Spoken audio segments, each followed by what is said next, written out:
चलिए sequence series start करें। ये भी बहुत बड़ा टॉपिक है, बहुत बड़ा चैप्टर है, बहुत बड़ा। इसमें बड़ा पार्ट है, मालूम है कितना पार्ट है इसमें?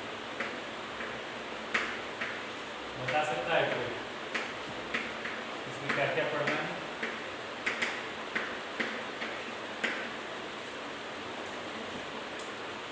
सीक्वेंस एंड सीरीज बहुत बहुत बड़ा है, लास्ट है। इसमें पढ़ना है एपी, ठीक है, फिर arithmetic means, GP geometric means, HP harmonic progression, harmonic means, फिर है सम स्पेशल सीक्वेंसेस है, वो बहुत बड़ा वास्ट पार्ट है। फिर एएमजीएम से कनेक्टेड कुछ इनइक्वलिटी है, वो भी पढ़ना है। बड़ा लेंदी पार्ट है, बड़ा पार्ट है, ठीक है, बहुत बड़ा पार्ट है। चलिए स्टार्ट करते हैं। तो सीक्वेंस हम लोग स्टार्ट करते हैं, सीक्वेंस एंड सीरीज। पहले तो इसका मतलब समझ लेते हैं, हम लोग डिफिनीशन समझ लेते हैं। सीक्वेंस एंड सीरीज का मतलब क्या होता है, ठीक है। देखो दो टर्म होता है, पहले तो ये समझ लो, एक होता है सीक्वेंस और एक होता है प्रोग्रेशन। एक होता है सीक्वेंस, एक होता है प्रोग्रेशन।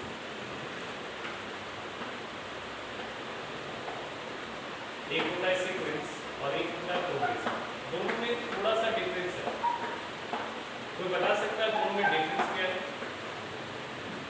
सीक्वेंस और प्रोग्रेशन में डिफरेंस क्या है?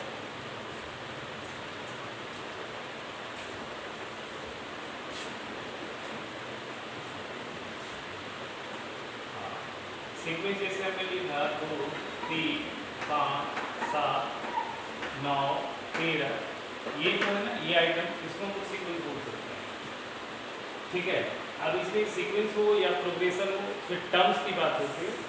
जैसे यहाँ पे इस सीक्वेंस का फर्स्ट टर्म जो है 2 है, सेकेंड टर्म जो है 3 है, थर्ड टर्म 5 है, फोर्थ टर्म 7 है, नाइन्थ टर्म का वैल्यू फिफ्थ टर्म का वैल्यू 9 है, सिक्स टर्म का वैल्यू 13 है। इस तरह से टर्म्स है। लेकिन प्रोग्रेशन में क्या होता है? प्रोग्रेशन में जैसे आपने लिखा 2, 4, 6, 8, 10, इस तरह से लिखा तो ये एक प्रोग्रेशन बन गया, ठीक है, ये एक प्रोग्रेशन बन गया, ठीक है। इसको हम सीक्वेंस भी बोल सकते हैं, इसको भी हम सीक्वेंस बोल सकते हैं, ठीक है।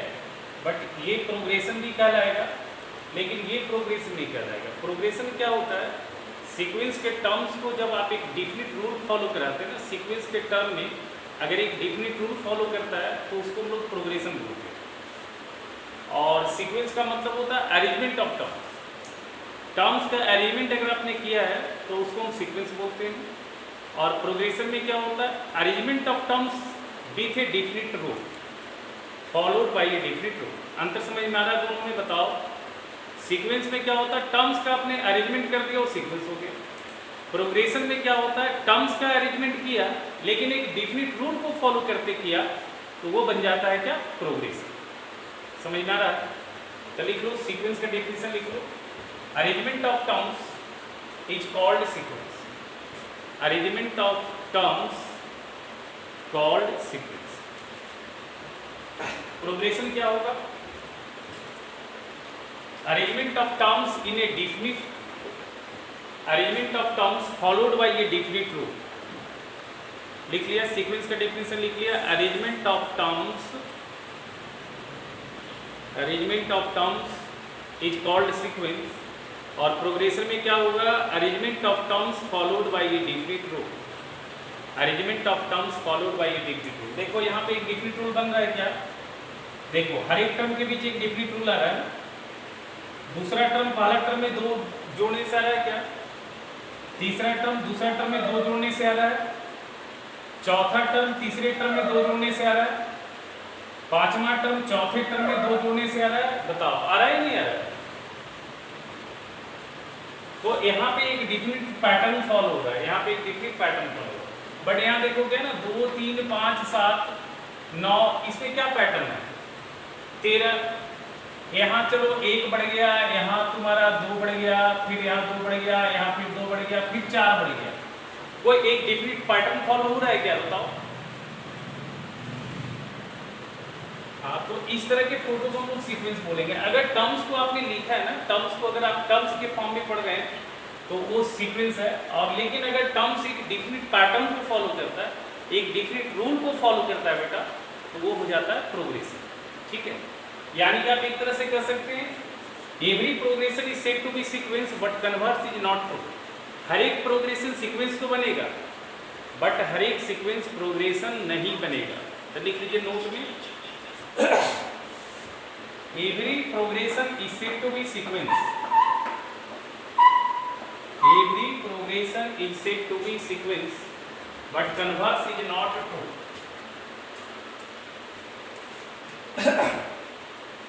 Every progression is said to be sequence, but converse is not true. ये समझ में आ रहा है बात? हर एक प्रोग्रेशन को सीक्वेंस बोल सकते हैं बट हर एक सीक्वेंस को प्रोग्रेशन नहीं बोल सकते। ठीक है, अब टर्म्स जो होता है ना, वो टर्म्स की बात करते हैं। तो टर्म्स जनरली डिनोट किया जाता है, जैसे आपने लिखा T1, T2, T3, T4, T5, इसको हम लोग सीक्वेंस का फर्स्ट टर्म बोलते हैं ना, फर्स्ट टर्म। इसको हम बोलते हैं सीक्वेंस का फर्स्ट टर्म। इसको हम लोग बोलते हैं सीक्वेंस का सेकेंड टर्म। इसको बोलते हैं थर्ड टर्म। टर्म्स को जनरली हम लोग कैसे डिनोट करते हैं? T1 से, T2 से, T3 से, T4 से। अगर आपसे कोई पूछे इसमें T4 का वैल्यू बताओ, तो इसमें T4 का वैल्यू क्या रहा बताओ? 8 आ रहा है क्या?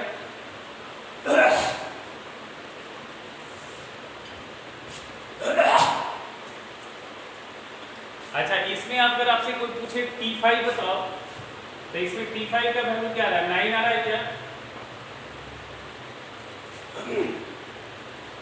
तो आपने सीक्वेंस समझ लिया, प्रोग्रेशन भी समझ लिया। अब बात करते हैं सीरीज।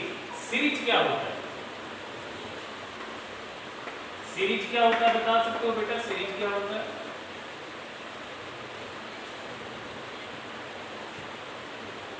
सीरीज क्या होता है बेटा? सीक्वेंस में, एक सीक्वेंस में जितने भी टर्म्स आपने लिखा है वो सारे को अगर आप ऐड कर देते हैं तो वो सीरीज बन जाता है। एक सीक्वेंस के हर एक टर्म को ऐड करने से क्या बन जाता है? सीरीज बन जाता है। तो देखिए सीरीज का डेफिनेशन क्या हो गया? Addition of terms of a sequence.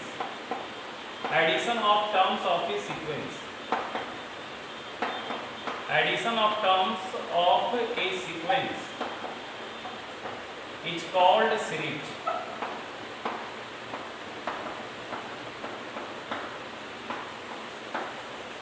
इस सीक्वेंस के हर एक टर्म को ऐड करने से क्या होता है? सीरीज बन जाता है।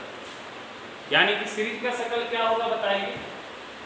T1, T2, T3, T4, T5 ये सारे का अगर सीरीज बनाना है तो कैसे बनाएंगे बताओ? T1 plus T2 plus T3 plus T4 plus T5, इस तरह से सीरीज बन जाएगा। तो सीरीज का शकल क्या होता है? लिख लो, T1 plus T2 plus T3 plus T4 plus T5, इस तरह से डॉट डॉट डॉट फॉर्म ए सीरीज। ये क्या बन जाएगा? ये सीरीज बन जाएगा।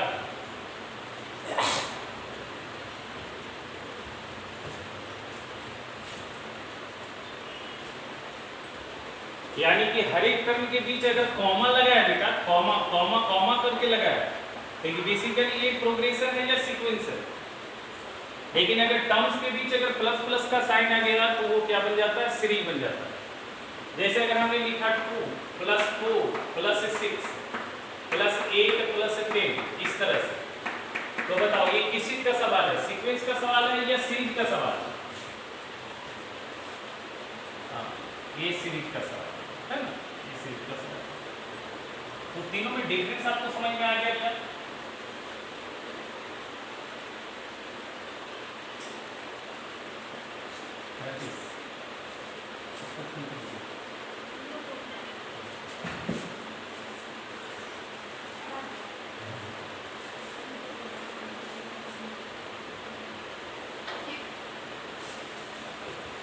तो समझ में आ रहा है? बताओ तीनों में डिफरेंस समझ में आ गया?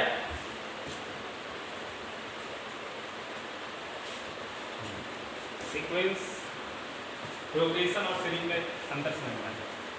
अब इसमें सबसे पहले हम लोग देखेंगे अर्थमेटिक प्रोग्रेशन एपी। अच्छा, एक और चीज समझ लो, टर्म्स हमेशा नेचुरल फॉर्म में पढ़ा जाता है। किसी सीक्वेंस में 0th टर्म नहीं होता है, किसी सीक्वेंस में -3rd टर्म नहीं होता है, -4th टर्म नहीं होता है। टर्म्स हमेशा किस फॉर्म में पढ़ा जाता है? नेचुरल फॉर्म में पढ़ा जाता है। T1, T2, T3, first term, second term, third term, इस तरह से पढ़ते हैं। ठीक है, याद रखना। अब हम लोग देखते हैं अर्थमेटिक प्रोग्रेशन एपी। फुल नाम लिख लो, आपको लिखना है। देखो एपी का डेफिनेशन लिखो। A sequence is said to be in AP, a sequence is said to be in AP, a sequence is said to be in AP when they increase or decrease by a common constant value. A sequence is said to be in AP when they increase or decrease by a constant value. लिख लिया आपने? A sequence is said to be in AP when they increase or decrease by a constant value. लिखा? The constant value is called common difference of an AP. The constant value is called common difference of an AP. यानी कि AP में क्या होता है? Common difference की बात होती है। ठीक है, AP में क्या होता है? एक कॉमन डिफरेंस की बात होती है। ठीक है, एंड द कॉमन डिफरेंस लिखा, the constant value is called common difference. जैसे देखो, अगर यहाँ पे लिखा 2, 4, 6, 8, 10 इस तरह से लिखा, तो बताओ यहाँ पे कॉमन डिफरेंस कितने का रहा है? डिफरेंस हमेशा, डिफरेंस कैसे लेते हैं? दो टर्म का डिफरेंस लेना है। एपी पहचानने का तरीका क्या है? सुन लो, एपी पहचानने का तरीका क्या है? दो कंसेक्यूटिव टर्म का डिफरेंस लेना, और डिफरेंस हमेशा लेना succeeding to the preceding. Difference हमेशा, difference always takes two consecutive terms and succeeding to the preceding. तो यहाँ पे देखो, डिफरेंस आएगा 4 और 2 का, 2 आएगा, 6 और 4 का 2 आएगा, 8 और 6 का 2 आएगा। यहाँ पे कॉमन डिफरेंस कितने का आ रहा है बताओ? 2 का। कॉमन डिफरेंस को जनरली हम डिनोट करते हैं किससे? स्मॉल डी से। कॉमन डिफरेंस को जनरली डिनोट करते हैं किससे? स्मॉल डी से। ठीक है, यानी कि एपी में, इन एपी में बात क्या होगा? इन एपी क्या होगा? दूसरा टर्म माइनस पहला टर्म बराबर तीसरा टर्म माइनस दूसरा टर्म बराबर चौथा टर्म माइनस तीसरा टर्म। अगर ऐसी बात हो रही, दूसरा माइनस पहला टर्म बराबर तीसरा माइनस दूसरा टर्म बराबर चौथा माइनस तीसरा टर्म एंड सो ऑन, इस तरह से अगर बातें होती है तो आप समझ जाओ कि वो प्रोग्रेशन जो है वो एपी में, और वहां पे वो जो डिफरेंस आ रहा है उसको हम लोग बोलते हैं कॉमन डिफरेंस, डी। अब देखिए यहाँ पे डी का जो वैल्यू है वो 3 तरह का हो सकता है। डी का जो वैल्यू है 3 तरह का हो सकता है। T2 माइनस T1 का वैल्यू पॉजिटिव आ सकता है, T2 माइनस T1 का वैल्यू नेगेटिव आ सकता है, T2 माइनस T1 का वैल्यू 0 आ सकता है। यानी कि डी जो है 3 तरह का हो सकता है। डी या तो पॉजिटिव हो जाए, डी या तो नेगेटिव हो जाए, या फिर डी 0 हो सकता है। ठीक है, जैसे यहाँ पे डी का वैल्यू पॉजिटिव आ रहा है तो लिख लीजिए condition for increasing AP, condition for increasing AP. ये ऊपर तीर देने का मतलब क्या हो गया? Increasing, increasing AP. क्या कंडीशन आ जाएगा बताइए? Common difference D should be greater than 0। अगर कोई पूछे आपसे एपी इंक्रीज कर रहा है, उसका कंडीशन क्या होगा? D greater than 0। Condition for decreasing AP, ये तीर नीचे देने का मतलब है डिक्रीजिंग। क्या कंडीशन आ जाएगा बताओ इसका? डिक्रीजिंग एपी का कंडीशन क्या आ जाएगा? D should be less than 0। Common difference 0 से छोटा होगा। एक कांस्टेंट एपी होता है, कांस्टेंट एपी। कांस्टेंट एपी में क्या होगा ना, एक ही वैल्यू बार बार आते रहेगा। कांस्टेंट एपी, कांस्टेंट एपी के लिए आपका डी जो है ना वो 0 आ जाएगा। अगर आपका एक प्रोग्रेशन का हर एक टर्म इक्वल हो जाए ना, अगर एक प्रोग्रेशन का हर एक टर्म का वैल्यू इक्वल हो जाए तो उसको हम लोग बोलते हैं कांस्टेंट एपी। उस सिचुएशन में कॉमन डिफरेंस 0 आ जाएगा। जैसे एक एग्जांपल लेते हैं, 2 0 -2 -4 -6, इस तरह से बताओ ये कैसा ये डिक्रीजिंग है या इंक्रीजिंग है? कॉमन डिफरेंस कितने का रहा है? हाँ, तो यहाँ पे कॉमन डिफरेंस आ रहा है -2, डी आ रहा है -2, और ये डिक्रीजिंग एपी है। कैसा एपी है?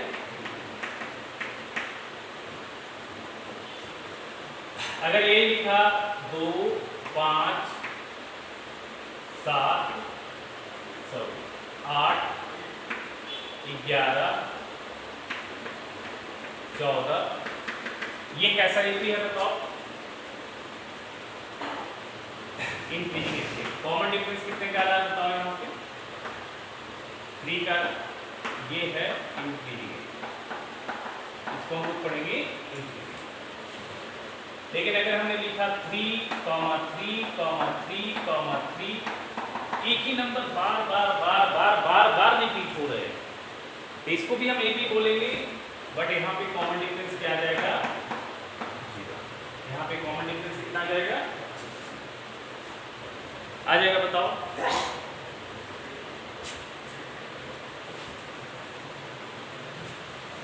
अच्छा देखो ध्यान से, T2 - T1 अगर D है, T2 - T1 अगर D है,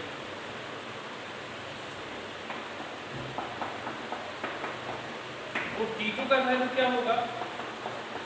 T1 + D हो जाएगा क्या? T3 - T2 अगर D है तो T3 का वैल्यू क्या होगा? T2 + D हो जाएगा क्या? अगर T4 - T3D है तो देखो, तो T4 का वैल्यू T3 + D हो जाएगा क्या?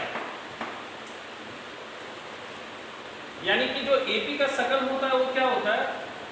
AP का जो शकल होता है उसका हर एक अगला टर्म जो होता है पहले वाले टर्म में कॉमन डिफरेंस ऐड करने से आता है। जैसे T2 आ रहा पहला टर्म में D जोड़ने से, T3 आ रहा दूसरा टर्म में D जोड़ने से, T4 आ रहा है T3 में D जोड़ने से। यानी कि AP में होता क्या है, हर एक टर्म जो है अपने पिछले वाले टर्म से क्या होता है? D ज्यादा होता है। हर एक टर्म जो है अपने पीछे वाले टर्म से D या तो ज्यादा होगा या D कम होगा, यही होता है। इंक्रीज करेगा या डिक्रीज करेगा। तो अगर फर्स्ट टर्म हम मान लेते हैं A, ले T1 हम मान लेते हैं A, तो T2 का वैल्यू क्या हो जाएगा? A + D हो जाएगा क्या बताओ? T3 का वैल्यू क्या हो जाएगा? A + 2D हो जाएगा क्या? T4 का वैल्यू क्या हो जाएगा? A + 3D हो जाएगा क्या बताओ? T5 का वैल्यू क्या हो जाएगा? A + 4D हो जाएगा क्या बताओ? क्योंकि T2 में D जोड़ने से T3 आएगा, T3 में D जोड़ने से T4 आएगा, T4 में D जोड़ने से T5 आ जाएगा ना। तो इसी तरह से अगर हम बढ़ते जाए, इसी तरह से अगर हम बढ़ते जाए डॉट डॉट डॉट, तो यहाँ पे Tn अगर लिखना है तो ये क्या लिखा है सोच के बताओ? अगर Tn लिखना है तो इस पैटर्न के हिसाब से क्या लिखा है? हाँ, A तो देखो, A तो सब में है, A तो सब में है, A तो सब में है देखो, लेकिन D का कोफिशिएंट चेंज हो रहा है, D तो आ ही रहा है। यहाँ पे क्या है? 1 - 1 × D है क्या बताओ? इसको हम क्या लिख सकते हैं? A + 2 - 1 × D लिख सकते हैं क्या? इसको हम A + 3 - 1 × D लिख सकते हैं क्या बताओ? इसको हम A + 4 - 1 × D लिख सकते हैं। इसको हम A + 5 - 1 × D लिख सकते हैं। बोलो तो क्या हो रहा है बताओ? एक पैटर्न बन रहा है ना, एक पैटर्न बन रहा है। जनरल टर्म लिखने का कोई हार्ड एंड फास्ट रूल नहीं होता है। जनरल टर्म लिखने का कोई हार्ड एंड फास्ट रूल नहीं होता। आपको प्रोग्रेशन में एक पैटर्न बनता है, उस पैटर्न को देखो क्या है। तो यहाँ पे देखो पैटर्न क्या बन रहा है, पहला के लिए 1 - 1 डी आता है, दूसरा के लिए 2 - 1 डी आता है, तीसरा के लिए 3 - 1 डी आता है, चौथा के लिए 4 - 1 डी आता है, पांचवा के लिए 5 - 1 डी आता है, एनवा के लिए क्या आएगा, n - 1 × डी आएगा, क्या बताओ।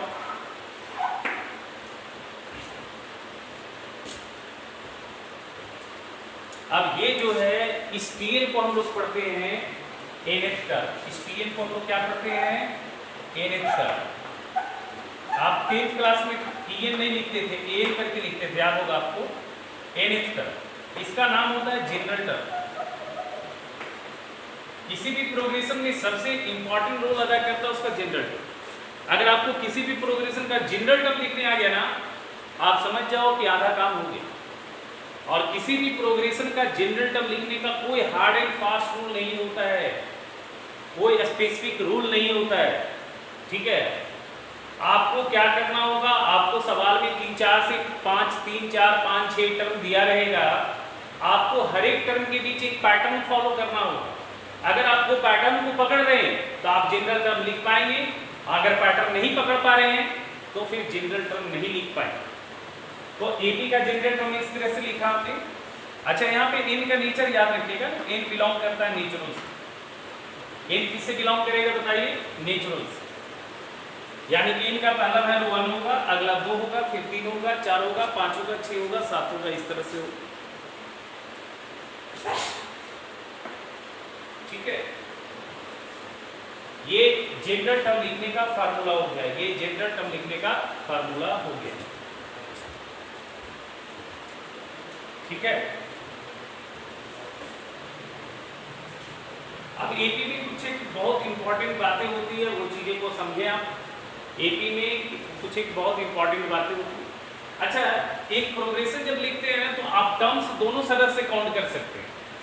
जैसे अगर हमने लिखा 2 4 6 8 10 12 14 16 ऐसे लिखा, तो देखिए ये बिगिनिंग से दूसरा दिख रहा है, तो एंड से कोई ना कोई पोजीशन पे तो आएगा ना, बताइए। ये बिगिनिंग से अगर दूसरा दिख रहा है तो एंड से भी तो कोई पोजीशन पे आएगा। एंड से कौन में आ रहा है, पहला, दूसरा, तीसरा, चौथा, पांचवा, छठा, सातवां। ये बिगिनिंग से जो दूसरा है वही एंड से सातवां है, क्या बताइए। अगर नंबर ऑफ टर्म्स किसी प्रोग्रेशन का फिक्स हो जाए तो कोई भी टर्म का पोजीशन दो तरह से देखा जा सकता है। अगर नंबर ऑफ टर्म्स फिक्स हो जाए, अगर सीक्वेंस फाइनाइट सीक्वेंस है, नंबर ऑफ टर्म्स फिक्स है, तो कोई भी टर्म्स का पोजीशन दो तरह से देखा जा सकता है। एक तो कैसे देखा जा सकता है, बिगिनिंग से देखा जा सकता है, और एक एंड से देखा जा सकता है। जैसे देखिए, अगर 8 का पोजीशन देखा जाए तो बिगिनिंग से चौथा है, लेकिन एंड से क्या है, पहला, दूसरा, तीसरा, चौथा, पांचवा है कि नहीं, बताइए।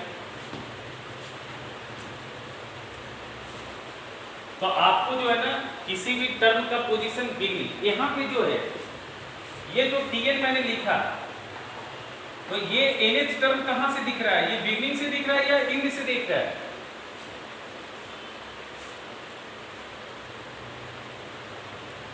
ये बिगिनिंग से दिख रहा है। अगर मैं यहाँ पे n बराबर 7 लिखता हूँ, यहाँ मैं n बराबर 7 लिखता हूँ, तो T7 जो होगा वो होगा फ्रॉम बिगिनिंग। T7 जो होगा वो होगा फ्रॉम बिगिनिंग। अगर मैं यहाँ n बराबर 9 लिखता हूँ तो T9 जो मेरे को मिलेगा वो 9th टर्म मिलेगा फ्रॉम बिगिनिंग। तो इस फार्मूला से जो भी टर्म मिलेगा वो आपको मिलेगा फ्रॉम बिगिनिंग। अब एक फार्मूला लिख लीजिए, pth term from end, pth term from end in A sequence, किसी भी sequence, pth term from end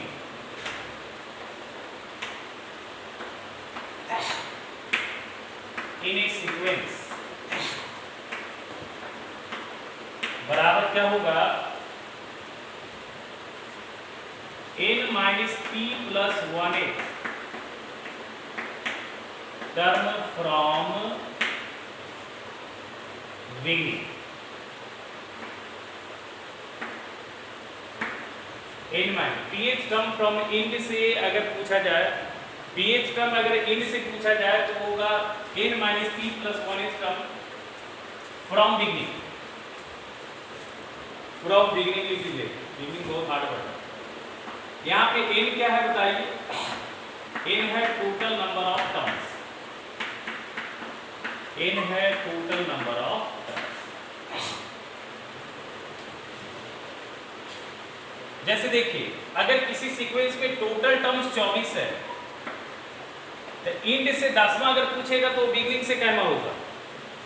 अगर किसी सीक्वेंस में टोटल टर्म्स 24 है तो इंड से अगर 10वां पूछ रहा है तो बिगिनिंग से कहना होगा देन फ्रॉम इंड।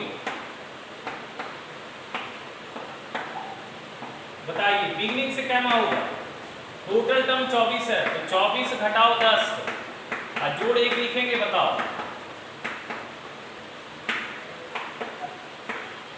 बोलो।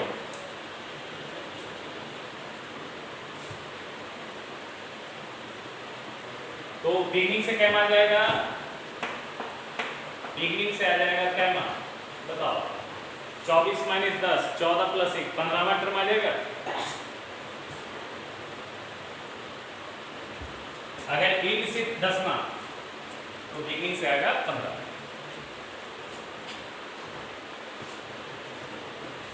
ये समझ में आ रहा है बात कि नहीं आ रहा है? जैसे यही देखो टोटल टर्म कितना था बताओ, 1 2 3 4 5 6 7 8 टोटल 8 टर्म है। अब अगर इंड से तीसरा पूछा, इंड से तीसरा पूछा, थर्ड फ्रॉम इंड,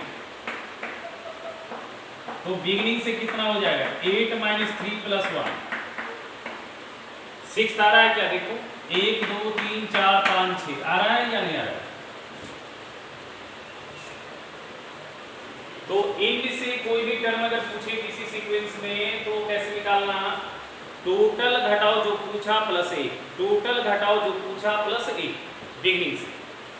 इंड से कभी भी पूछेगा तब कैसे निकालना, टोटल घटाओ जो पूछा है प्लस 1 आप ऐड कर देना, वो फ्रॉम बिगिनिंग हो जाएगा। लेकिन हाँ जब भी इंड से अगर पूछा जाएगा तो उसमें आपको टोटल नंबर ऑफ टर्म्स आपको नोन होना चाहिए, पता होना चाहिए। अच्छा एक इक्विडिस्टेंट टर्म होता है फ्रॉम बिगिनिंग एंड इंड। जैसे अगर हम यहाँ पे लिखते हैं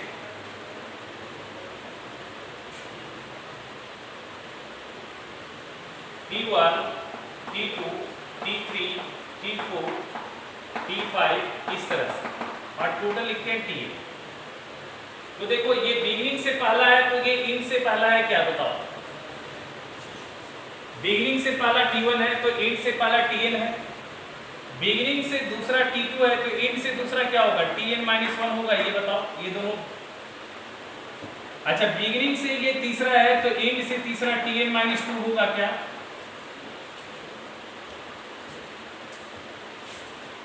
तो एपी में होता क्या है, बड़ा इंपॉर्टेंट बात है, equidistant term from beginning and end. अगर आपसे बोला जाए equidistant from beginning and end, तो जिस पोजीशन पे बिगिनिंग से आप काउंट करेंगे उसी पोजीशन से इंड से काउंट करेंगे। जैसे यहाँ बिगिनिंग से पहला ये है तो इंड से पहला ये है, बिगिनिंग से दूसरा ये है तो इंड से दूसरा ये है, बिगिनिंग से तीसरा ये है तो इंड से तीसरा ये है, बिगिनिंग से चौथा ये है तो इंड से चौथा होगा Tn माइनस 3 होगा, बताओ। तो यानी कि अगर हम क्लब करें T1 और Tn, T2 और Tn माइनस 1, T3 और Tn माइनस 2, T4 और Tn माइनस 3, तो ये सारे क्लब करके ये पेयर बन रहा है। ये क्या पेयर कर रहा है बताओ, equidistant from beginning and end, equidistant from beginning and end. ये सारे टर्म कहलाएंगे equidistant from beginning and end, ये सारे टर्म कहलाएंगे equidistant from beginning and end. तो एपी में एक बहुत खास बात होता है, एक एपी में होता क्या है, एक एपी का सबसे इंपॉर्टेंट रूल है, सबसे इंपॉर्टेंट प्रॉपर्टी है, सबसे खूबसूरत प्रॉपर्टी है, क्या है कि एक एपी में sum of the terms equidistant from beginning and end is always constant and which is equal to sum of first and last term. मतलब आप जो है एक एपी में बिगिनिंग से कोई भी टर्म ले लो और उसी पोजीशन का एंड से टर्म ले लो, वो दोनों का सम हमेशा क्या होगा, पहला और लास्ट के बराबर होगा। जैसे आप यहां चेक करो,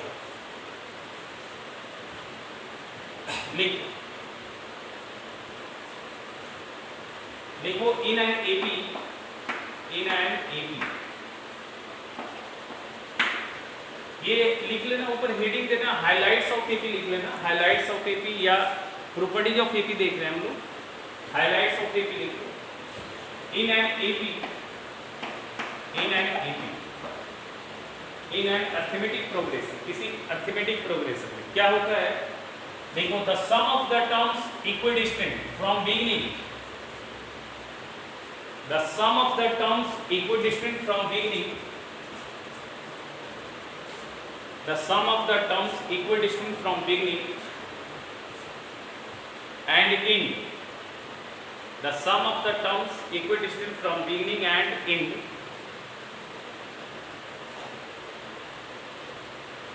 sum of the terms equidistant from beginning and end is always constant,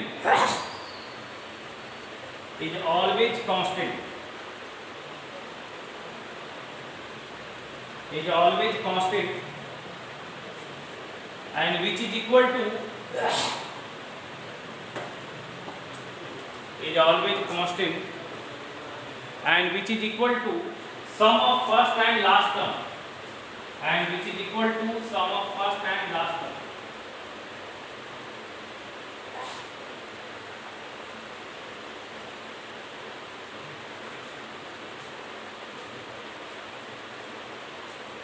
And which is equal to sum of first and last term.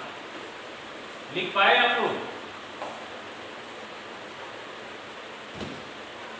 That is T1 plus Tn बराबर होगा T2 plus Tn minus 1 बराबर होगा T3 plus Tn minus 2 बराबर होगा T4 plus Tn minus 3 so on dot dot dot, इस तरह से सारा का वैल्यू क्या होगा, सेम।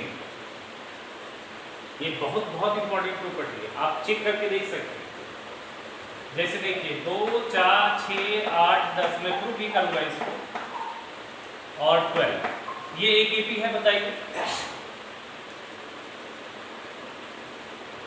अच्छा अब देखिए यहाँ से T1 प्लस कितने टर्म का एपी, 1 2 3 4 5 6, T1 प्लस T6 क्या हो रहा है बताइए,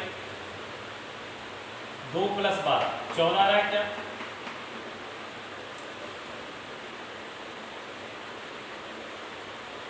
T2 प्लस T5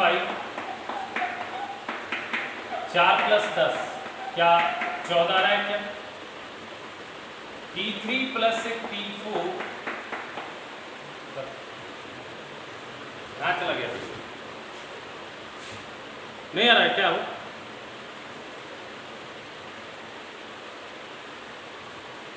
अच्छा गायब हो गया था क्या, T3 प्लस T4 क्या आ जाएगा, 6 प्लस 8 14 आ जाएगा क्या, देखो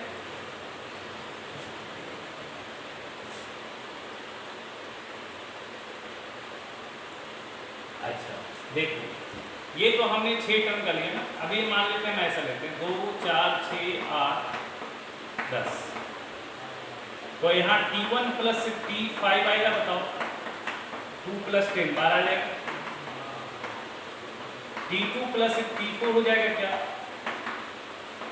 4 प्लस 8 14 हो जाएगा।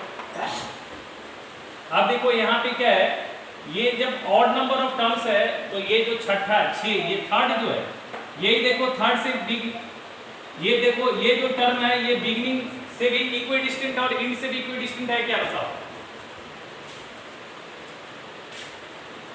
बताओ। तो यहाँ पे ये वाली वैल्यू कितने बार ऐड होगा, 2 बार ऐड होगा कि नहीं होगा, क्योंकि बिगिनिंग से तीसरा और एंड से भी तो तीसरा यही आएगा, बिगिनिंग से तीसरा और एंड से तीसरा भी तो यही आएगा, तो ये आएगा 6 प्लस 6 आ रहा है, बताओ।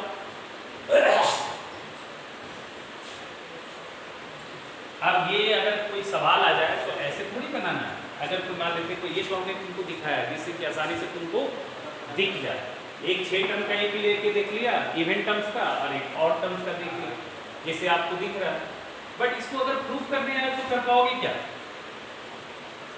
प्रूफ करने अगर आ जाए तो क्या प्रूफ कर पाओगे इसको?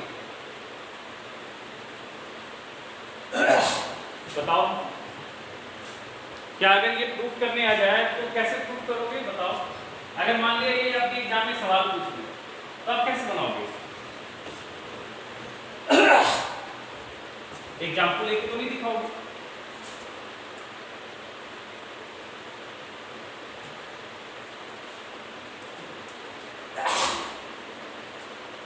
कैसे बनाओगे?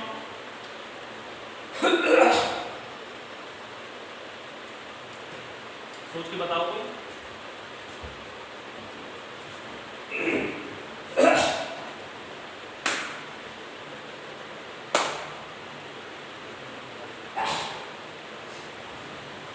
बता सकता है?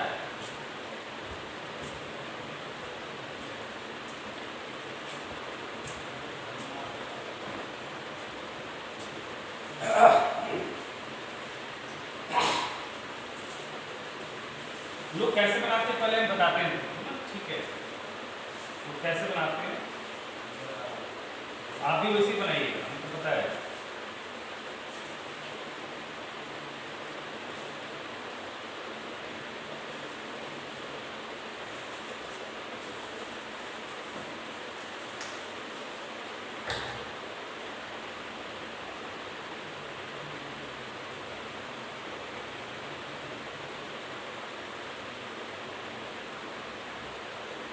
बनाया क्या?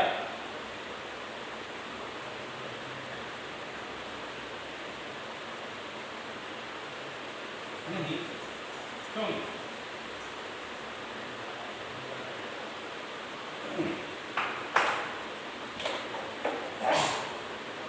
देखो लोग कैसे बनाता है, एक एपी क्रिएट कर लेता है ए प्लस डी, ए प्लस 2डी, ए प्लस 3डी, ए प्लस 4डी, इस तरह से n टर्म का एक एपी ले लेता है a प्लस n माइनस 1।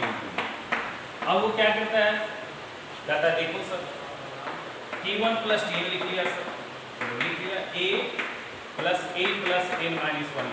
क्या आएगा इसका value? 2a plus n minus 1 आएगा, क्या बताओ? अब फिर वो क्या करेगा, कहेगा sir t2 plus tn minus 1 लिख लो सर। t2 क्या है सर? a प्लस d है सर। tn माइनस 1 क्या है बेटा? a plus n minus 2 into D है। अब कहेगा जोड़ लो सर, a और a आ जाएगा 2a, n माइनस 2 और प्लस 1 आ जाएगा n माइनस 1 इंटू डी। देखो सर बराबर तो आ गया, देखो आ गया बराबर, t1 प्लस tn बराबर आ गया t2 प्लस tn माइनस 1। नहीं आ रहा बराबर, क्या बताओ? t3 प्लस tn माइनस 2 दिखाएगा। t3 का वैल्यू क्या आएगा बताओ? a plus 2d। tn minus 3 का वैल्यू, tn माइनस 2 का वैल्यू क्या होगा? a plus n minus 3 into D आएगा, बताओ। जोड़ो, a और a आ जाएगा 2a और n माइनस 3d और प्लस 2d क्या आ जाएगा? n माइनस 1 इंटू डी आ जाएगा। देखो सारा वैल्यू बराबर आ रहा है क्या? तो ये भी एक तरीका है। और अगर एग्जाम में आ जाए तो 99% बच्चे ऐसे ही बनाते हैं, 99% बच्चे जो है ऐसे ही बनाते हैं। अगर एग्जाम में सवाल आता है ये, तो मैक्सिमम बच्चे ऐसे ही बनाते हैं। बट ये जो है ना, ये चलेगा, कोई दिक्कत नहीं, मार्क्स आपको मिल जाएगा, कोई दिक्कत नहीं है, ये भी सही है। ये आसान दिख रहा है आपको, दिख रहा है बड़ा आसानी से। हम लोग ऐसा नहीं करेंगे, हम लोग इस रिजल्ट को जनरलाइज करेंगे। ये देखिए हमने स्पेसिफिक दिखाया, ये बिगनिंग से पहला, एंडिंग से पहला, बिगनिंग से दूसरा, एंडिंग से दूसरा, बिगनिंग से तीसरा, एंडिंग से तीसरा। अब इस तरह से अब आप कहेंगे कि चलो बिगनिंग से चौथा, एंडिंग से चौथा, बिगनिंग से पांचवा, एंडिंग से पांचवा, बिगनिंग से छठा, एंडिंग से छठा। इस तरह से तो जिंदगी गुजर जाएगा, नहीं सो पाएगा। हर एक पर्टिकुलर को दिखाने के लिए इस तरह से तो बहुत लेंदी हो जाएगा, कभी ये खत्म नहीं होगा, क्योंकि एक नंबर ऑफ टर्म्स मेरे पास फिक्स नहीं है। तो इसी को जो है जनरलाइज फॉर्म में देखिए, और जो इसका सही जो तरीका है वो जनरलाइज तरीका ही है, जनरलाइज जो फॉर्म है वही तरीका है, इस तरह से ही बनाते हैं लोग। बट ये सही अप्रोच नहीं है, ठीक है। आपको क्या स्टेटमेंट कह रहा है? आपको स्टेटमेंट कह रहा था कि इक्विडिस्टेंट टर्म लो बिगिनिंग से, और उसी पोजीशन का टर्म लो इंड से, वो दोनों का सम पहले तो कांस्टेंट होना चाहिए, यानी कि उस दोनों के सम में कोई वेरिएबल इन्वॉल्व नहीं होना चाहिए, और उसका वैल्यू होगा फर्स्ट प्लस लास्ट।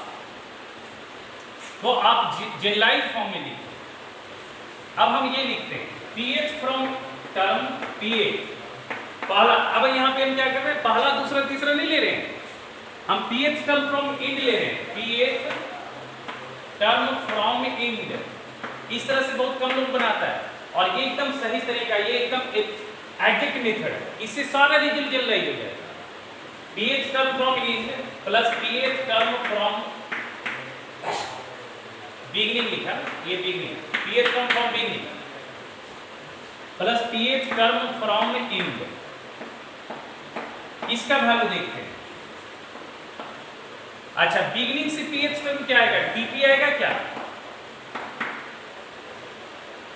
बोलो। बिगनिंग से ph टर्म जो होगा वो tp होगा। अच्छा, इंड से ph टर्म क्या होगा, pn माइनस p प्लस 1 होगा, बताओ। अब अच्छा बताओ, इसमें वेरिएबल आइटम क्या है,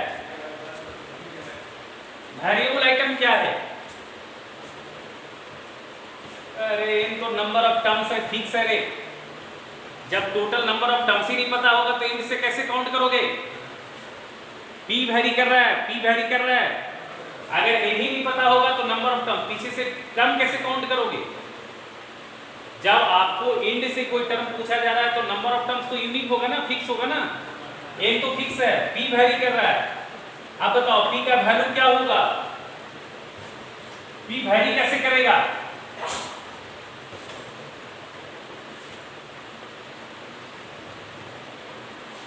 देखो यही चीज तुमको पहले जो बताया वो वैल्यू डाल डाल के बताया, वो आसान लगा, जनरलाइज करके बता रहे, डिफिकल्ट लग रहा है तुमको।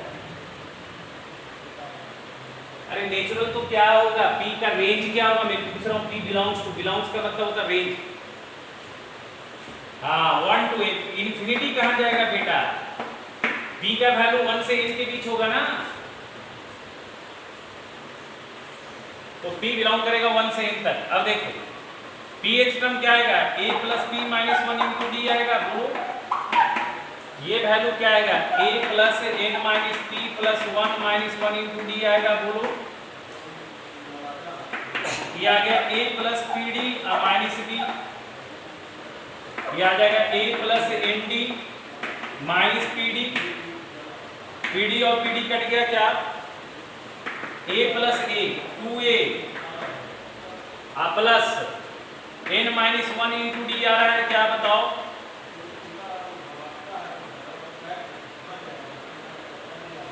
अच्छा, ये वाली वैल्यू, इस वाली वैल्यू में p इन्वॉल्व है क्या, बताओ। ये वाली वैल्यू में क्या p इन्वॉल्व है क्या। अच्छा, यहाँ p वेरिएबल था ना,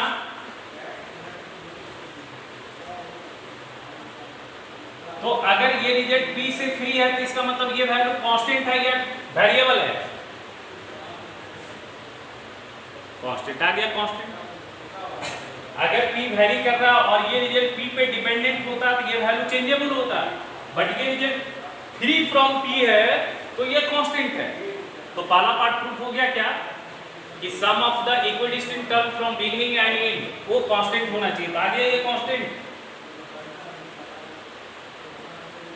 और ये बनना चाहिए फर्स्ट प्लस लास्ट के बराबर, ये बनना चाहिए फर्स्ट प्लस लास्ट। तो इसको लिखा a plus n minus 1 into D, ऐसा लिख सकते हैं, बताओ। 2a को ब्रेक कर दिया a प्लस a में। अब ये t1 है और ये tn है, क्या ये t1 है और क्या ये tn है क्या। अब देखो ये वाली वैल्यू, यानी कि हमने क्या किया, हमने क्या प्रूफ किया, Tp plus Tn minus p plus 1 बराबर दिखाया T1 प्लस Tn, ये रिजल्ट हमने दिखाया। अब देखो अगर इसमें p का वैल्यू 1 रखो, p का वैल्यू 2 रखो, तो किसके लिए प्रूफ हो जाएगा, T2 प्लस Tn माइनस 1 के लिए प्रूफ हो जाएगा क्या। p का वैल्यू 3 रखो तो T3 प्लस Tn माइनस 2 के लिए आ जाएगा।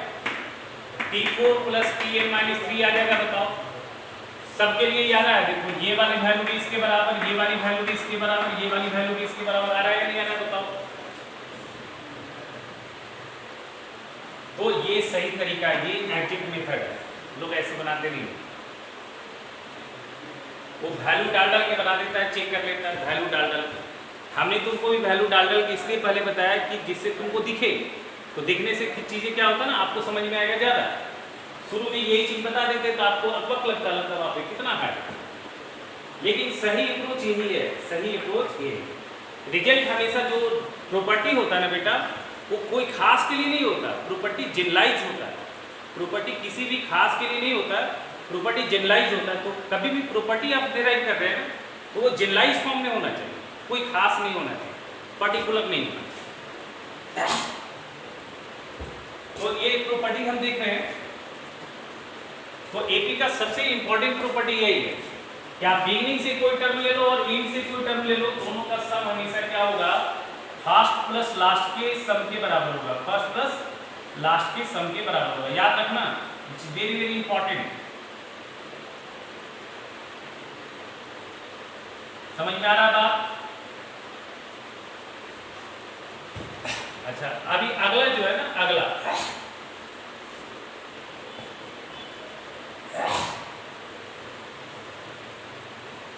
सेकंड जो है इंपॉर्टेंट बात क्या है, सेकंड जो इंपॉर्टेंट बात है, ठीक है, दूसरा जो रूल है, दूसरा जो मतलब हाईलाइट है, एक एपी का एनेग्मा टर्म क्या लिखते हैं, a plus n minus 1 into D लिखते हैं ना, बताओ a plus n minus 1 into D. अगर सपोज लेट a बराबर 2 ले लिया और d बराबर 3 ले लिया, तो ये सकल क्या बन जाएगा, 2 प्लस कितना जाएगा, 2 प्लस n माइनस 1 इंटू 3 क्या आ जाएगा, 3n माइनस 1 आ जाएगा क्या, 3n माइनस 1 आ जाएगा क्या, बताओ।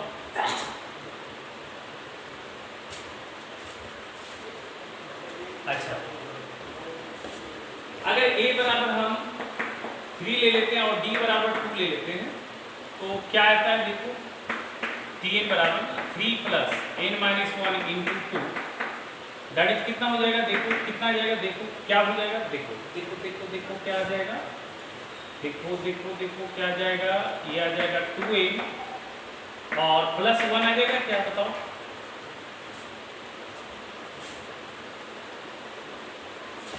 क्या ये सॉल्व करके कितना आ जाएगा। अच्छा, ये फोटो को लीनियर फंक्शन ही लेना है क्या, लीनियर फंक्शन ही लेना है क्या, इसको हम लीनियर फंक्शन बोलेंगे। ये 1 डिग्री का फंक्शन है क्या, ये भी लीनियर फंक्शन ही लेना है क्या। इसका मतलब एक एपी का जो जनरल टर्म होता है ना, हमेशा लीनियर फंक्शन होता है। एक एपी का जो जनरल टर्म होता है वो लीनियर फंक्शन होता है। एक एपी का जो एनेग्मा टर्म होगा, जनरल टर्म जो होगा, वो हमेशा लीनियर फंक्शन होगा, ठीक है। तो लिख लो नोट में, nth term of an AP is always linear function of n। nth term of AP is always, nth term of AP is always linear function of n। nth term of AP is always linear function of n, linear function of linear समझते हो ना, एक degree का function of. और इसमें देखो एक और खास बात, देखो यहाँ पे n का कोफिशिएंट क्या है, 3 है,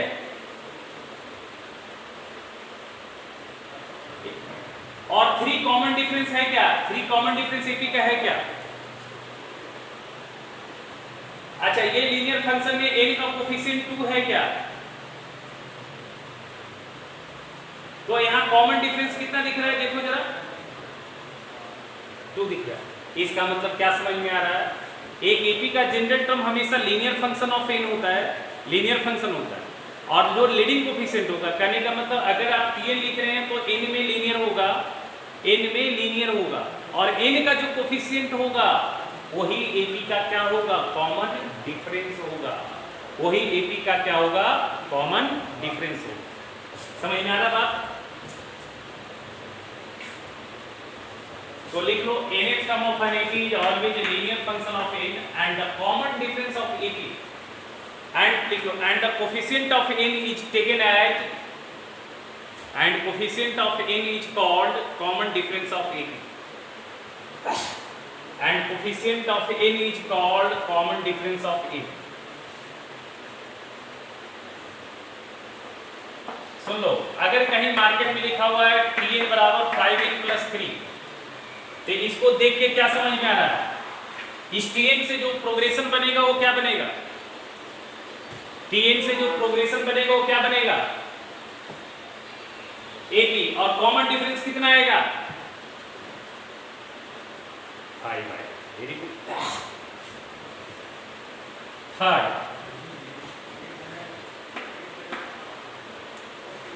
अगर आपको Tn दिया रहे ना, if Tn be given,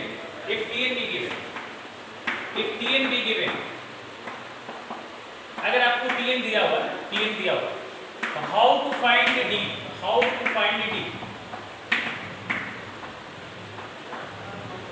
D कैसे फाइंड करेंगे? अगर Tn दिया हुआ है तो D कैसे फाइंड करेंगे? एक तो शॉर्टकट देख लिया,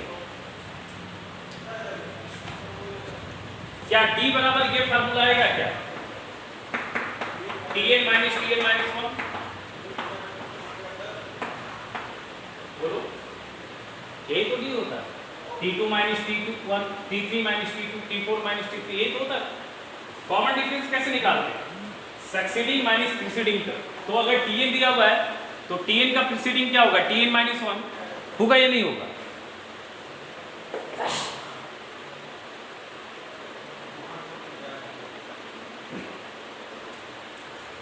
तो इस तरह से आप D निकाल सकते हैं।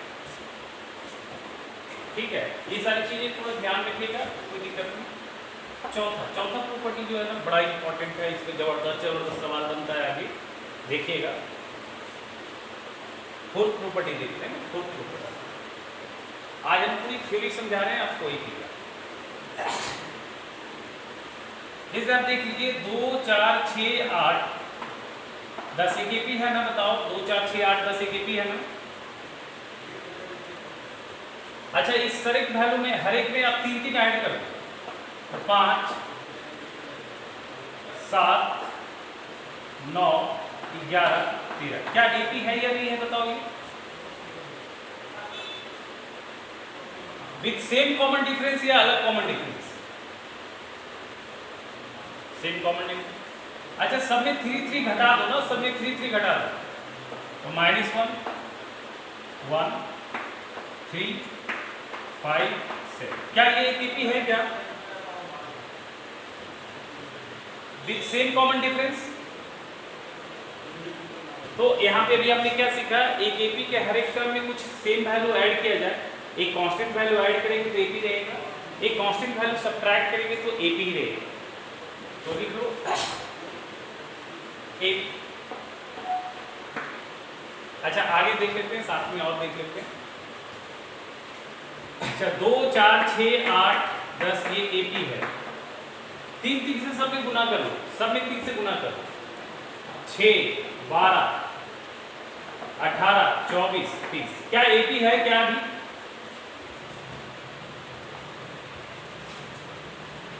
कॉमन डिफरेंस चेंज हो रहा है या सेम है? चेंज हो रहा है ना, चेंज हो रहा है। कॉमन डिफरेंस यहाँ 6 आ रहा है ना, 6 आ रहा है। यहाँ पे कॉमन डिफरेंस 2 का था, यहाँ पे 6 का है, 2 गुना 3 6 हो रहा है। जितना आप कांस्टेंट मल्टीप्लाई कर रहे हो उतना टाइम्स कॉमन डिफरेंस भी बढ़ जा रहा है। ठीक है, उसी तरह से आप क्या करो ना, 2 से डिवाइड कर दो, 1 2 3 4 5, एपी है या कि नहीं? तो इसका मतलब क्या समझ में आया, एक एपी के हर एक टर्म में सेम वैल्यू ऐड करेंगे, सीरीज एपी रहेगा। एक एपी के हर एक टर्म में कुछ सेम वैल्यू सब्ट्रैक्ट करेंगे, एपी रहेगा। एक एपी के हर एक टर्म में कांस्टेंट मल्टीप्लाई करें या डिवाइड करें तब भी हमारा एपी ही रहेगा। इस पे आपकी बुक में एक एक्सरसाइज है कंप्लीट, बच्चे इससे बनाते नहीं है सवाल, बट अगर इससे आप बनाएंगे तो बहुत आपका दिमाग खुलेगा। हम आगे पढ़ाएंगे, एक एक्सरसाइज है पूरा का पूरा इसी प्रॉपर्टी पे पूरी एक्सरसाइज पढ़ा हुआ है। तो लिखिए if A1 A2 A3 dot dot dot AN are in AP। लेकिन हाँ सबसे इंपॉर्टेंट बात क्या है, जो पहला टर्म में जो वैल्यू ऐड करोगे वही वैल्यू दूसरे में ऐड करना, वही वैल्यू तीसरे में ऐड करना। ऐसा नहीं कि इसमें 2 जोड़ दिया इसमें 3 जोड़ दिया, ऐसा नहीं।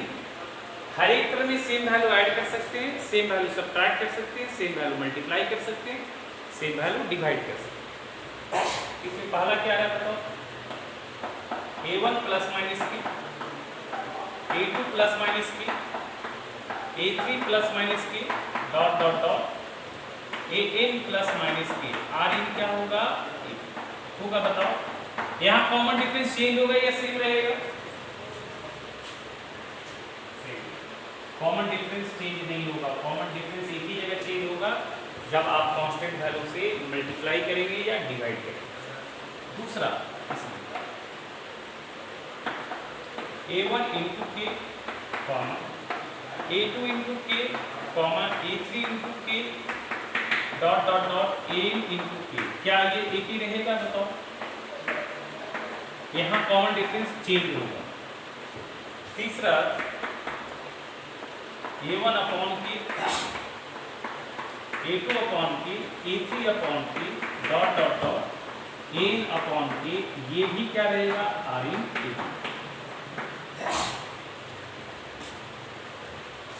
ये भी किसका रहेगा बेटा? अच्छा, 0 से कहीं भागा नहीं दिया जाता, ये ध्यान रखना। तो k not equal to 0, k का वैल्यू 0 नहीं होगा। 0 से डिवाइड करने से रिलेशन क्या होता, अनडिफाइंड हो जाता। और इस सब में k का वैल्यू 0 रखोगे तो कोई फर्क नहीं पड़ेगा, रिजल्टिंग सीक्वेंस ही रह जाएगा। ठीक है, और यहाँ तो सारा वैल्यू 0 आ जाएगा, इसलिए k 0 नहीं लेना है ना। अच्छा, एक और देखो एग्जाम्पल, एक और एग्जाम्पल देखो। यहाँ तक सब समझ में आया है, क्लियर कट है यहाँ तक?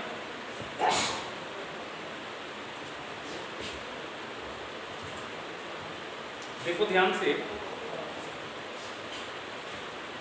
2 4 6 8 10 एक AP लिया, 3 6 9 12 15 एक AP लिया। करस्पॉन्डिंग टर्म को ऐड करो, 5 10 15 20 25। क्या ये AP क्रिएट हो रहा है बताओ? हाँ हो रहा है। 10 माइनस 5 15 माइनस 10 20 माइनस 5 15 सब अलग से। यहाँ कॉमन डिफरेंस 2 का था, यहाँ 3 का था, यहाँ कॉमन डिफरेंस 5 का। इसका कॉमन डिफरेंस D1, इसका D2, तो इसका आ रहा है D1 प्लस D। अच्छा, सब्ट्रैक्ट कर दो ना, करस्पॉन्डिंग टर्म को सब्ट्रैक्ट कर दो। 3 minus 2 1, 6 minus 4 2, 9 minus 3 3, 12 minus 4 8, 15 minus 10 5। क्या ये AP है? यहाँ कॉमन डिफरेंस कितने का हो रहा है, 1 का। यानी कि पहला AP का कॉमन डिफरेंस D1 है, दूसरे का D2 है। तो अगर हम करस्पॉन्डिंग टर्म को ऐड करेंगे तो AP बनेगा, और कॉमन डिफरेंस क्या रहेगा, D1 प्लस D2। सब्ट्रैक्ट करेंगे तो AP रहेगा, कॉमन डिफरेंस क्या आएगा, D1 माइनस D2 आएगा। बोलो अब 2 माइनस 3 करूंगा तो क्या हो जाएगा, है D2 माइनस D1 का मतलब D1 माइनस D2 क्यों लिख सकते? 2 माइनस 3 क्या है, देखो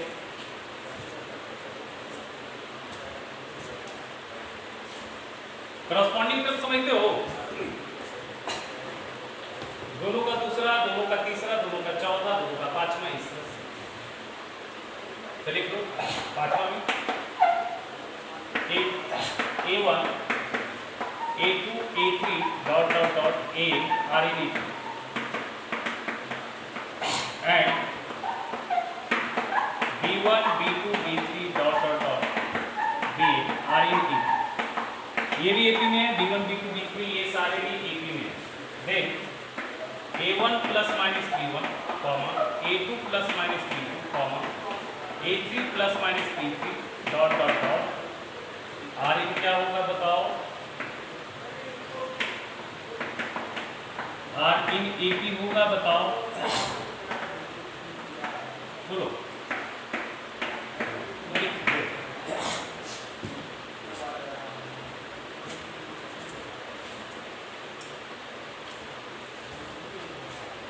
अभी अगला जो है इस पे छठा, selections of terms of A,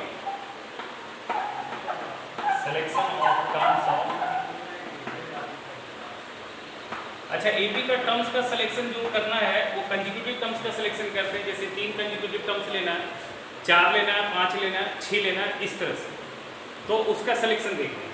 but selection में एक खास बात क्या ध्यान रखना, व्हेन सम गिवन गए, अगर सम गिवन है ना, जैसे 3 टर्म एपी में दिया हुआ उसका सम नोन है, तब ये सिलेक्शन में फायदा होगा, ऐसे ये सिलेक्शन लेने से कोई फायदा नहीं। ठीक है, selections of terms of AP when sum is given, when sum of terms be given, terms be sum दिया हुआ, जैसे पहला लिखो 3 कंजिक्यूटिव टर्म्स क्या लेते हैं बताओ, 3 कंजिक्यूटिव टर्म्स, कंजिक्यूटिव लिख लेना, बहुत हार्ड वर्ड है, पता नहीं, a माइनस बी लेते हैं, a लेते हैं, a प्लस बी लेते हैं, याद रखना इंपॉर्टेंट है। 3 कंजिक्यूटिव टर्म्स क्या लेते हैं, a माइनस बी, a और a plus B, common difference कितने का है बताओ, यहाँ पे d का है। 4 कंजिक्यूटिव टर्म्स क्या लेते हैं बताओ, कोई बता सकता है? नहीं, हाँ, a minus 3d, a minus d, a plus b और a प्लस 3d। यहाँ पे कॉमन डिफरेंस कितने का आ रहा है, 2 का आ रहा है, 2d, यहाँ पे कॉमन डिफरेंस आ रहा है 2d का, याद रखना, ये सब याद रखना, याद रखता है लोग, a minus 3d, a minus b, a plus b, a plus b। 5 consecutive terms,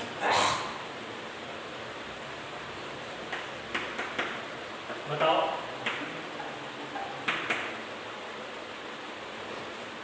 हाँ, a minus 2d, a minus b, a plus b और a प्लस 2, एकदम इंपॉर्टेंट है, याद रखना। ठीक है, कॉमन डिफरेंस कितने का है यहाँ पे, d का। 6 कंजिक्यूटिव टर्म्स बताओ, ऐसे जरूरत नहीं पड़ता है, 6 का जरूरत नहीं पड़ता है, लेकिन तुम बता सकते हो तो बताओ।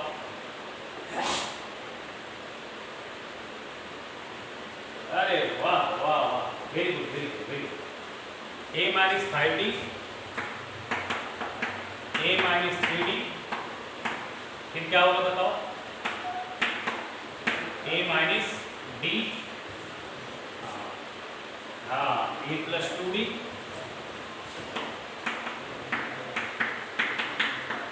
ऐसे 6 तक का जरूरत नहीं पड़ता है, हाँ तो लिखा तो a minus 5d, sorry a plus 3d और a प्लस 5d, ऐसे 6 का जरूरत नहीं पड़ता, 7 का जरूरत नहीं पड़ता, मैक्सिमम कितने तक का जरूरत पड़ता है बताओ, 5 से ज्यादा का जरूरत नहीं पड़ता। अच्छा अगला लिखो,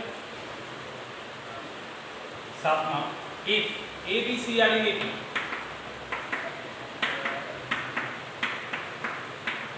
अगर ए बी सी एपी में है तो क्या कंक्लूजन आएगा बताओ, बी माइनस ए बराबर सी माइनस बी लिख सकते हो, ये तो सबसे पहला चीज।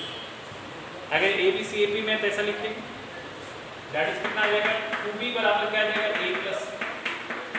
तो अगर 3 नंबर एपी में है तो दूसरा नंबर का डबल जो होगा, पहला प्लस तीसरा कितना होगा, ठीक है। थोड़ा सा इनफेक्ट हो सकता टाइम दो, फिर बताते हैं। ऐसे कुछ सम अभी बता नहीं पाएंगे, टाइम खत्म नहीं, लेकिन थोड़ा सा कुछ और जितना बताया देखो उसको थोड़ा।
लिख लिया?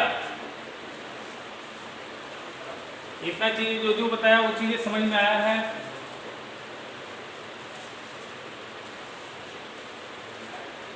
किसी को दिक्कत नहीं इसमें?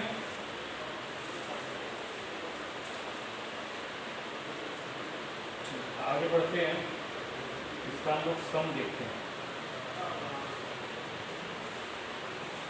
एक सेकंड देखो, ऊपर heading low some.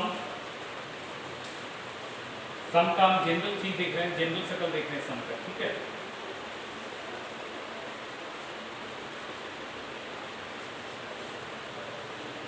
Some of n terms, ऊपर हेडिंग देना सम ऑफ n टर्म्स, है ना? Sum of n terms of a sequence. हमको एपी का नहीं देख रहे हैं, ठीक है? किसी भी सीक्वेंस का n टर्म्स का सम देखो। चलो तो खड़ा है।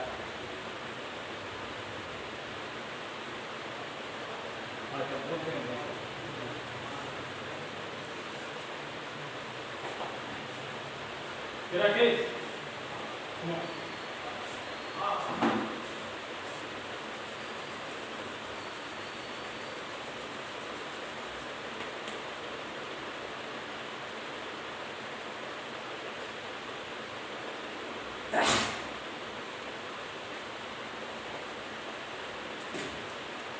लिखे बेटा?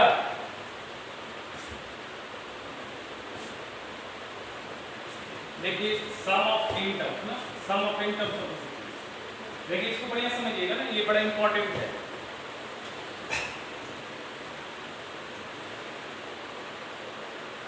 S1 का मतलब होता है, आप ऐसे समझिए,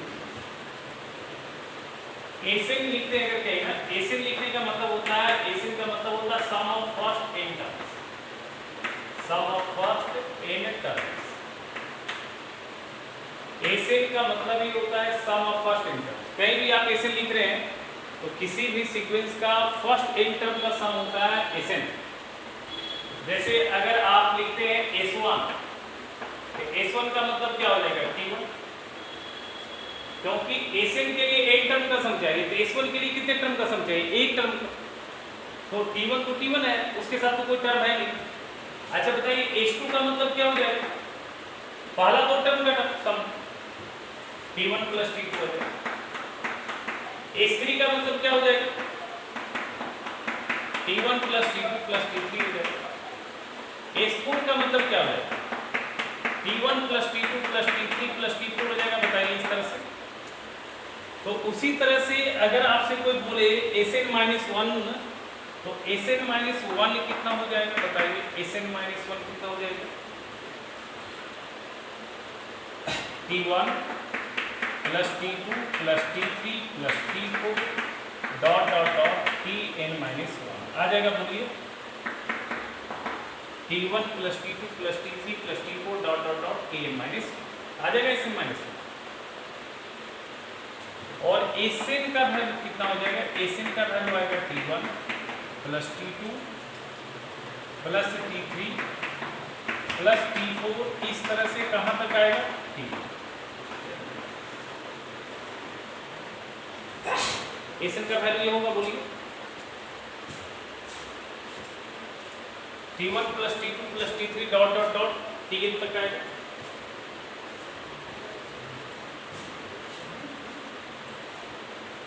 बोलिए। अच्छा अगर आपसे कोई पूछे H2 माइनस S1 करना, तो H2 माइनस S1 क्या आएगा? T1 आएगा। S3 माइनस H2 करना है तो क्या ये T2 आएगा। S4 माइनस S3 क्या T3 आएगा? बताइए, देख लेंगे। H2 में S1 घटाइएगा, T1 T1 कट जाएगा। S3 में H2 घटाइएगा, T1 T2 कट जाएगा, T3 आएगा। S4 में S3 घटाइएगा तो ये सॉरी ये T2 आएगा, ये T3 आएगा, ये T4 आएगा। ठीक है, आ रहा? बताइए। तो देखिए कैसे लिख सकते हैं। ये देखिए, दूसरा टर्म लिखना है तो उसका फार्मूला H2 माइनस H1, तीसरा टर्म लिखना है तो उसका फार्मूला H3 माइनस H1, चौथा टर्म लिखना है तो उसका फार्मूला है H4 माइनस H3। तो लिखिएगा नोट में, if in any sequence Sn be given, if in any sequence Sn be given, if in any sequence Sn be given,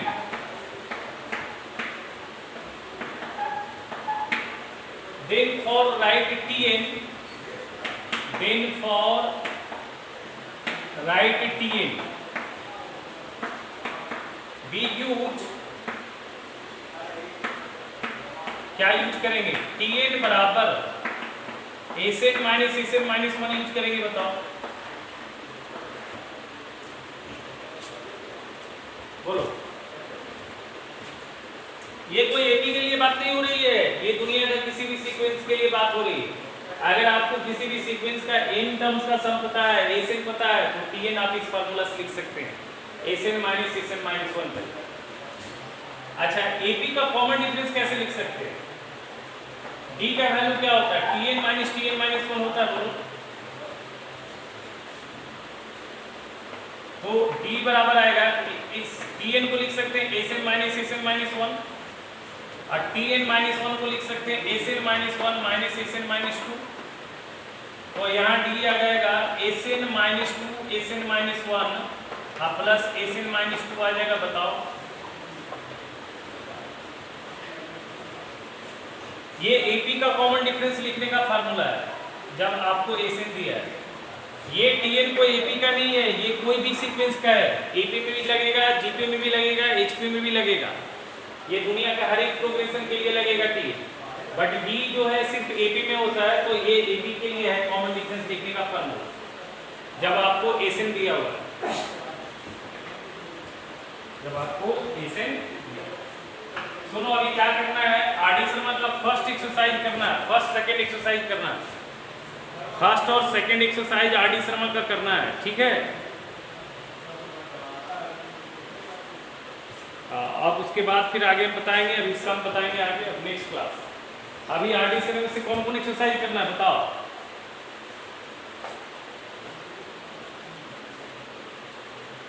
first and second, ठीक है बेटा, करोगे? ओके ओके ओके, चलो बनाना। Okay okay बेटा, okay.